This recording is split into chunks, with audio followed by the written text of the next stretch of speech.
ready to go live? We're good? Okay, will the clerk please call the roll? Calling the roll for the Monday, January 23rd, 2023 Board of Control meeting. It is 11:02 a.m. We have Councilwoman Meredith Turner. Here. We have Councilwoman Levine Ross for Councilman Dale Miller. Here. Jim Boyle, alternate, serving for Purnell Jones Jr. Present. Nicole English, serving as an alternate for Mike Dever. Here. Catherine Gallagher, serving as an alternate for Chris Renee, County Executive. Here. Michael Chambers, Fiscal Officer, serving as Chairman. Here. Paul Porter. Here. We have a quorum. Okay, next on the agenda is the approval of the minutes from January 17th. I will make a motion. Is there a second? Second. Seconded by Ms. Turner. All in favor, say aye. Aye. Aye. Opposed? The item is approved. Is there any public comment? No public comment. Okay, let's move on to our next item. First item, BC 2023-41, Department of Information Technology, on behalf of the Sheriff's Department, submitting an RFP exemption which will result in an award recommendation to MNJ Technologies Direct Incorporated in the amount not to exceed $20,670 for a state contract purchase of 15 HP Z2 G5 workstations, each to include HP Absolute Data and Device Security for Education Professional subscription license, 5-year academic Mac, and 30 monitors, and submitting a purchase order with said RFP exemption. Good morning, Janelle Green, Department of IT. Again, as Cheryl stated, that this is a purchase on behalf of the Sheriff's Department. These will be essentially 15 workstations for replacement machines for the Sheriff's fiscal team. Okay, thank you, Janelle. Are there any questions from the board? Yeah, and I will recognize Councilman Miller, Yes, please. Councilman Dale Miller is now entering the room. Thank you. Sorry about the lateness. I had to finish another meeting. Sure. Does the board have any questions on the first item? Seeing none then, I will make a motion to approve the item. Is there a second? Second by Mr. Boyle. All in favor, say aye. Aye. Opposed? The item is approved. Next item. Next item, BC 2023-42, Department of Information Technology, on behalf of the Fiscal Department, submitting an RFP exemption, which will result in an award recommendation to Manatron Incorporated, DBA Aumentum Technologies, in the amount not to exceed $80,000 for conversion of the Manatron Visual Property Tax System from Oracle to SQL 2019, effective upon signatures of all parties for a period of 1 year, and submitting a contract with said RFP exemption. Good morning again, Janelle Green, Department of IT. Again, as stated, this is for data conversion from the programming language from Oracle to SQL. This will allow us to be able to better maneuver and use the data that is held for MVP. Also allow us to transition data from an old archaic platform and be able to actually be on the same platform as most of the other MVP clients. Okay, Janelle, thank you. Are there questions from the board? Mr. Boyle, please. Just give me a little bit more on the exemption. I mean, why, how is this in an exemption? What's the background? It's an exemption because it will need to be provided by the vendor. So the vendor is Aumentum Manatron. We already operate and own this system. So the vendor themselves will be doing this work to convert the data over. So that's why there's an exemption for this work. Okay, and is it their own system that we're working within? Is that? Yes. Okay. Are there additional questions on this item? Seeing none, then I will make a motion to approve. Do I have a second? Second. Seconded by Councilwoman Turner. All in favor, say aye. Aye. Opposed? The item is approved. Next Thank item, you. please.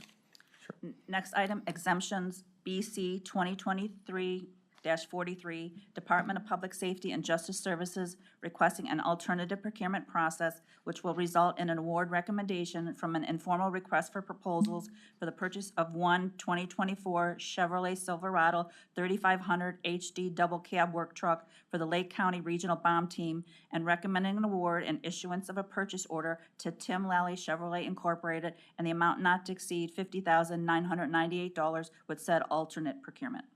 Good morning, Mary Beth Vaughn from Public Safety.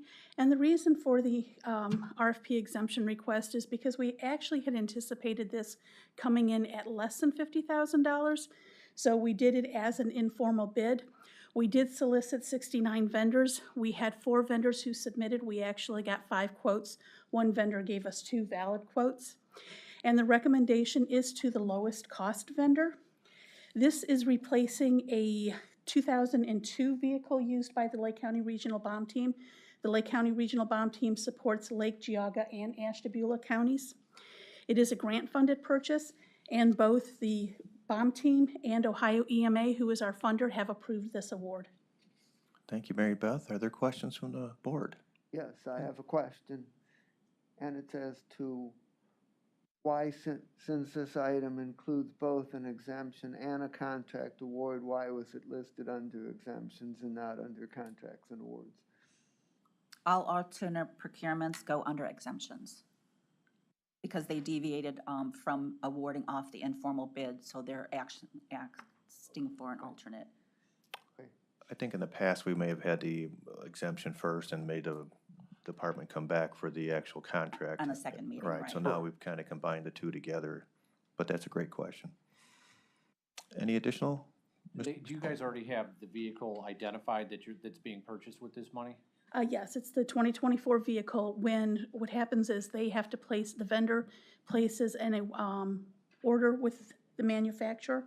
The order will be placed in May to get this vehicle. Because I know it's been really difficult to Right. kind of match up, even with the money available, if the vehicles aren't necessarily there, and you're confident that this vehicle is being held? Well, it actually hasn't even been ordered yet. We are getting in the queue, so when Tim Lally places the order with the manufacturer, it will be one of those vehicles is identified for us. May is generally the cutoff time for all orders, so if you get in before May, you're in. Yeah, what I worry about is that, you know, if prices go in the same direction, that by the time we're ready to buy it, you know, they can sell it to somebody else for more than we were looking at. But that's fine. If you feel confident that that's where we need. Thank you. Any additional questions? Please. Jim's question raised another question, which is,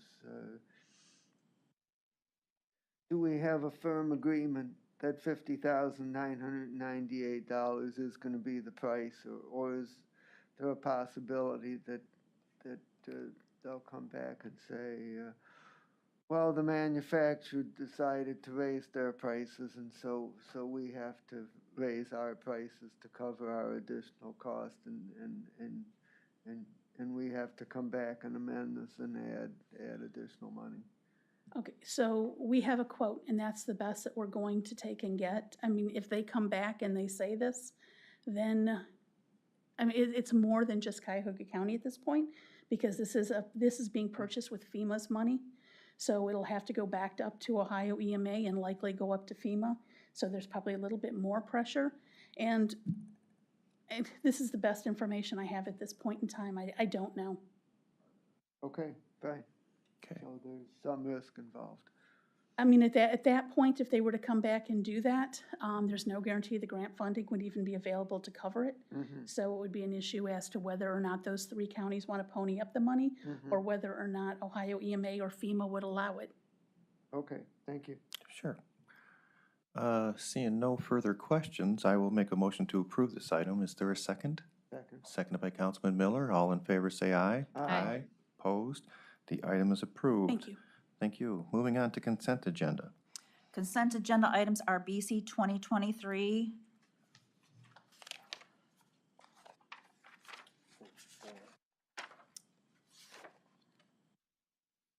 44 through BC 2023-46. There is only a couple items today, and I did have a conversation with Paul. This is just kind of beginning of the year. We're going to be back on track next week. So, does the board have any questions on the consent agenda items? Okay. What do we do with the old computers? They, Do they sell them? Or break them down? I mean, Janelle Green, Department of IT. So they get picked up by a vendor called RET3. So they come in and see if they're salvageable. They wipe our data off. And a lot of times they donate them to nonprofits and schools, or, you know, individuals that may need computers, or they break them down and dispose of them.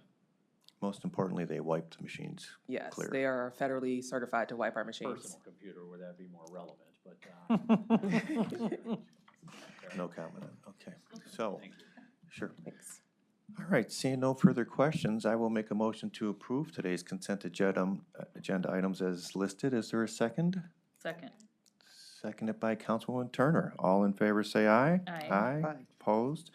The items are approved. Moving on to other business. Other business, we have 3 time-sensitive mission-critical items. First item is BC 2023-47, Department of Health and Human Services, Division of Children and Family Services, recommending an award to Youth for Tomorrow in the amount not to exceed $24,999.99 for out-of-home emergency placement services for the period October 3rd, 2022 through October 28th, 2022. Good morning, Marcos Cortez with Health and Human Services on behalf of Children and Family Services. Again, this is a time-sensitive mission critical for an emergency child placement. As I indicated last week, there were a few more time-sensitive mission criticals that were outside of the approval date of the alternative procurement process that this board approved, which has an effective date of December 1st, 2022. This is the first of 3 time-sensitive mission criticals. This one specifically, the child is a level 5. I believe the highest level is level 6. Our providers have continued to repeatedly decline acceptance of this child due to her due to us not having enough available homes or residential availability because of the child's history of aggression and AWOLs. Additionally, the child was pregnant at the time. This vendor was the only one that could accept the youth because they had a specific program called Mommy and Me, but that placement ended less than 30 days in. Marcos, this is the follow-up to the ones you presented last week, correct? Right. That were These are the ones I mentioned that were additional. There should be no more additional after this. Okay, thank you. Are there any questions from the board on this item? Yes. Where's the vendor located? 1 second.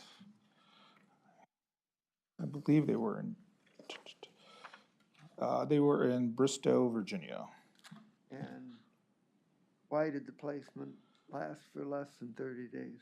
The child did not, or the vendor did not anticipate the child IQ being as low as it was, and they could not care for her adequately. Okay, and do you know if a successor placement has been arrived at? I've asked that information, but I did not get it in time for this meeting. Okay, so when you get that, would you let us know? I will. Okay, thank you. Are there additional questions on the item? Seeing none, then I will make a motion to approve this item. Is there a second?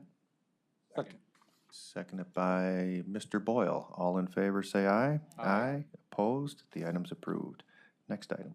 Next item, BC 2023-48, Department of Health and Human Services, Division of Children and Family Services, recommending an award to a place called Home Youth Services in the amount not to exceed $24,999.99 for out-of-home emergency placement services for the period October 3rd, 2022 through October 27th, 2022. Good morning again, Marcos Cortez with Health and Human Services on behalf of Children and Family Services. This is the second of the time-sensitive mission criticals. This child is a level 6, has disrupted residential placements prior. The child was in a hospital prior to this setting. We have tried all different variety of providers, but a place called Home was the only provider that was willing to accept her due to her history of aggression and significant risk-taking behaviors. Thank you, Marcos. Is there questions on this item? Mr. Boyle? Marcos, I see that we don't have a current contract with this vendor. Correct. Is this something that moving forward, we would look at doing? So this vendor, I believe, Place Called Home should be continuing on as a contracted provider. Councilman Miller? I see the dates listed as 10/3 to 10/27. Is this another where they're only placed for a relatively short time? You know, I have to go back and verify with Cheryl the dates. I have on my sheet here that the child continuing to be provided for, but I'm not sure about the date. I'll have to check on that. That's why I think they're going to continue as a provider. Okay, fine. Question. Please. As you're mentioning the levels, is there something that you can send to me that breaks down all the levels by behavior? I will ask for the division to provide the tool that they use. And additionally, I'm noticing this $24,990 figure. Is that how much it costs per youth, up to that amount per youth? Time-sensitive mission criticals are up to $24,999. That is the highest we can go. So it may not get there, but. It may not get there, but probably has. And it may often exceed that Right. number, and Right. then there has to be a further payment made. Right, so if we add them to the master, then they would be paid off that master, from that master contract. Thank you. Mike, if I could, Please. if you assume that the youth may still be there, Marcos, I looked in the backup and it says 10/27 as well, but I believe the first one had that 10/27 date too. The likelihood that they were both 10/27 is fairly minimal. I would recommend amending the item to go to 12/31 so that it can cover the placement if needed. And then if the provider is added, the amendment would pick up January 1. I would hate to approve it with 10/27 and then have to have you come back if there's invoices beyond that date. It looks to me like it's likely a date error in the initial submission. The What do dates you were think, changed on Marcos? Friday. Was it Friday or Thursday? Right, I just sent you the Wednesday. correct Yeah, dates correct. for all three of them, so Yes. I would, Oh, so before the whatever I meeting. sent you are the correct dates. That's what you gave me when before the agenda went out. So Cheryl, are the dates right then here, or do you want me to go to 12/31? Or Marcos, either way. I would prefer to go to 12/31 just in case, Let's so just we do don't that. have to amend it. Yeah, Let's just play it because I know safe. that there was slightly different one day between. But we can go through December 31st if that's what you want to do. And I As mean, if the, amended. if the vendor does not invoice beyond that 10/27 date, at least we would be covered. My Sure. fear is that we'll get an invoice outside the period and then have to come back for another item. Understood. Better So- safe than sorry. Okay, so let's handle the current one. I will make a motion to approve BC 2023-48 as amended to 12/31. Is there a second? Second. Seconded by Mr. Boyle. All in favor, say aye. Aye. Opposed? The item is approved. Now I'm going to go back to BC 2023-47 and make, no? That one I think we're good with You think because we're good that on that was one? discussed on Wednesday, Okay. that the youth did not last Did not in last. that Okay. placement. I Right. think it's good. This one, I think, Okay. you know, Then we're was good. the only one that Then let's go to needed the next item then. Thank you. it. Thank you. Next item, BC 2023-49, Department of Health and Human Services, Division of Children and Family Services, recommend an award to NICA's Group Home LLC in the amount not to exceed $24,999.99 for out-of-home emergency placement services for the period of November 1st, 2022 through January 3rd, 2023. Good morning again, Marcos Cortez with Health and Human Services. On behalf of Children and Family Services, this is the last time-sensitive mission critical. This child has been diagnosed with autism spectrum disorder and struggles with behaviors such as severe aggression, assaultive behaviors, self-injury, agitation, and tantrums. The child was continued to decline due to significant concerns related to her autism and intellectual disability. I believe this one is also one that has ended and will not be continuing. Okay, Marcos, thank you. Questions, Councilman? Yes, why does this one end at 1/3/2023 instead of 12/31? She is no longer in this placement. So her placement ended with this provider on 1/3. And would you find out where this person is currently being cared for and let us know? Will do. Okay, thank you. Okay, any additional questions? Seeing none, I will make a motion to approve the item. Is there a second? Seconded by Councilwoman Turner. All in favor, say aye. Aye. Opposed? The item is approved. There is no other business? No No? other business? Okay, any public comment? No public comment? I will make a motion to adjourn. Do I have a second? Second. Seconded by Ms. Nicole English. All in favor to adjourn, say aye. Aye. Opposed? We are adjourned. Thank you.